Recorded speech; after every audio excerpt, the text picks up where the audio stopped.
La finale du mondial de handball 2009 reste gravée dans les annales comme l'un des affrontements les plus épiques de l'histoire du sport. Deux nations, deux géants du handball mondial, se préparent à un duel qui dépasse le simple cadre d'un match. La France et la Croatie. Mais plus encore, c'est le face-à-face entre deux légendes vivantes, deux maîtres du jeu dont le talent transcende les frontières, Nikola Karabatic face à Ivano Balic. Le 1er février 2009, la Zagreb Arena est en ébullition. Plus de 15 000 supporters croates créent une atmosphère électrique. Les drapeaux rouges et blancs flottent. Les chants résonnent, l'ambiance est à la fois festive mais intimidante. Au milieu de cette marée humaine, les experts français avancent, déterminés. Ils savent que pour entrer dans la légende, il faut parfois défier l'impossible, remporter une victoire en terre hostile face aux pays hôtes et inscrire leur nom au sommet du handball mondial. La France aborde le championnat du monde 2009 en tant que championne olympique en titre, après avoir décroché l'or à Pékin en 2008. Les experts, surnom donné à cette génération exceptionnelle, sont portés par une ambition dévorante, confirmer leur domination sur la planète handball. Dès les premiers matchs, les Bleus affichent leur supériorité. Placés dans le groupe A, la France débute face à la Roumanie. Dans un match maîtrisé de bout en bout, elle s'impose 31-21. Nikola Karabatic, déjà en pleine possession de ses moyens, inscrit 7 buts et montre la voie à ses coéquipiers. Argentine, Australie, Slovaquie puis Hongrie, peu importe l'équipe sur leur route, les Français ne font pas de détails dans cette phase de groupe et ont déjà les yeux rivés sur le prochain tour.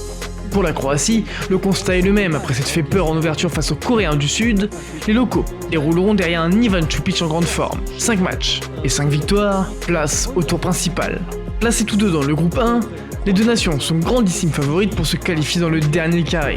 Avant leur dernier match, elles savent qu'elles sont déjà qualifiées. Alors, ce 27 janvier 2009, quand les deux équipes se rencontrent, les effectifs tournent et les cadres, à l'instar d'Ivano Balic, sont laissés au repos.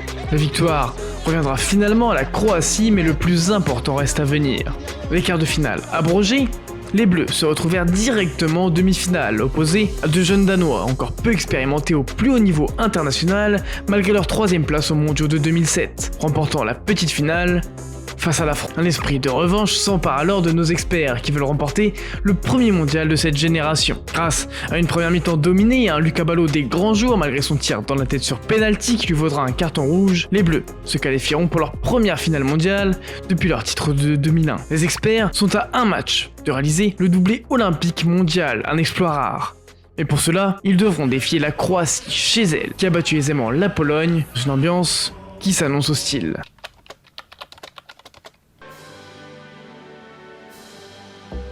Ce 1er février 2009, la Zagreb Arena est le théâtre d'une confrontation historique. Les gradins sont remplis à craquer, une marée humaine de supporters croates vêtus de rouge et de blanc, chantant à l'unisson pour encourager leur équipe.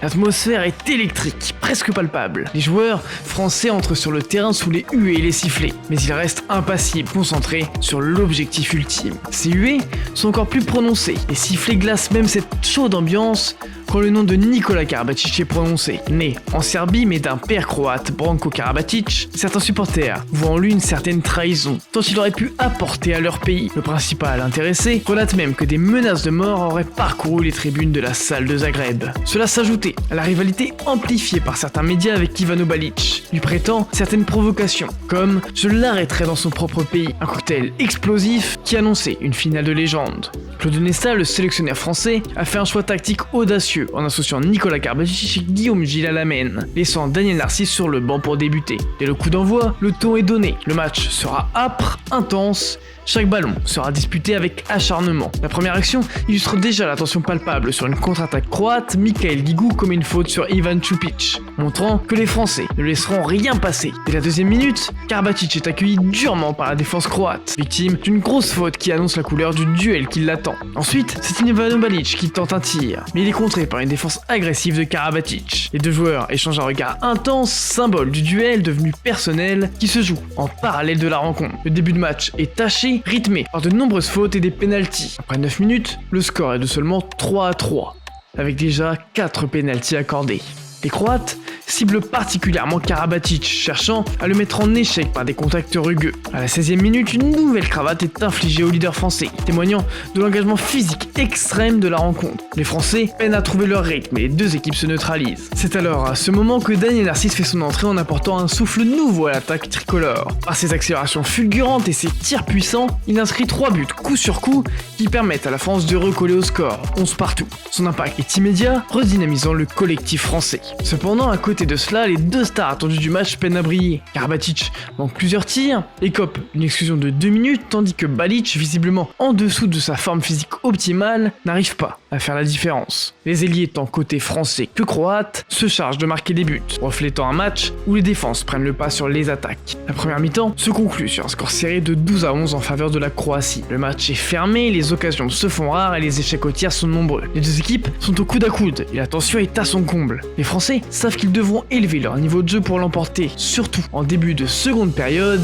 moment où la Croatie avait fait la différence en demi-finale face à la Pologne. Le retour des vestiaires est crucial. Les Croates entament la seconde période avec détermination et creusent un écart de 2 buts, portant le score à 13-11. Les Français sont sous pression, mais loin de se décourager, ils réagissent avec caractère. Kyle Guigou réalise alors un véritable récital. Déjà auteur d'une première mi-temps solide, il enchaîne les exploits. À la 33e minute, il inscrit un magnifique lob sur Mirko Halilovic, le gardien croate, ramenant les Bleus à 13 partout. Et c'est encore lui qui marquera un 7e but pour donner l'avantage à la France, 14-13. Sa performance exceptionnelle est l'une des clés du match. Mais au moment où la Croatie semblait peiner à trouver des solutions, le génie de Balic se réveilla, avec un tir somptueux pour aider les siens, cassant le rythme imposé par les Français, égalisant à 14 partout. Cependant, il semble éprouver les difficultés physiques et son influence sur le jeu décroît progressivement. À la 42e minute, par exemple, il perd à nouveau le ballon face à une défense acharnée d'un certain Karabatic, symbole de la prise de pouvoir des Bleus. Le match devient de plus en plus tendu. Les deux équipes sont à égalité, 18 partout. Et les attaques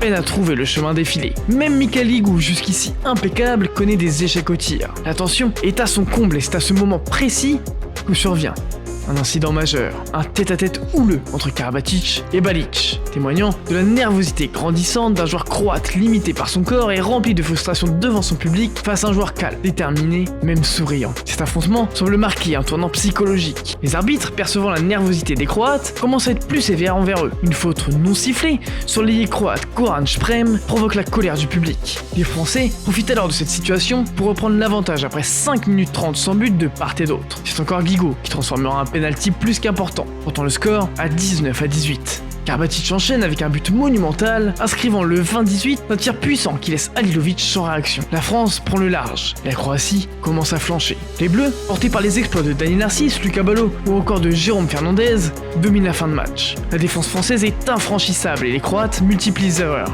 La frustration atteint alors son paroxysme lorsque Igor Vori, élu meilleur joueur de la compétition, écope d'un carton rouge pour avoir feinté de lancer le ballon sur l'arbitre. Les esprits s'échauffent et des projectiles sont même lancés par des supporters croates en direction des joueurs français. Malgré l'hostilité ambiante, les Bleus restent concentrés. Ils gèrent les dernières minutes avec maîtrise et le coup de sifflet final retentit sur le score de 24-19 en faveur de la France. L'explosion de joie est immense, les joueurs exultent, conscients d'avoir réalisé un exploit retentissant.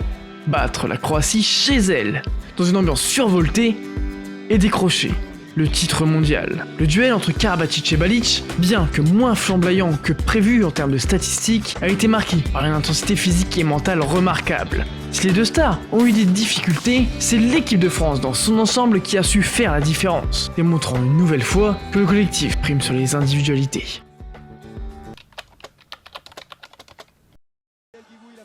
Malgré l'attente autour de leur confrontation, Nikola Karabatic et Ivano Balic ont connu un match compliqué.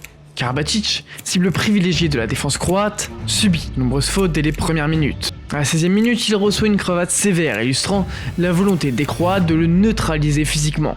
Il manqua plusieurs tirs, témoignant aussi de la difficulté qu'il rencontre à imposer son jeu.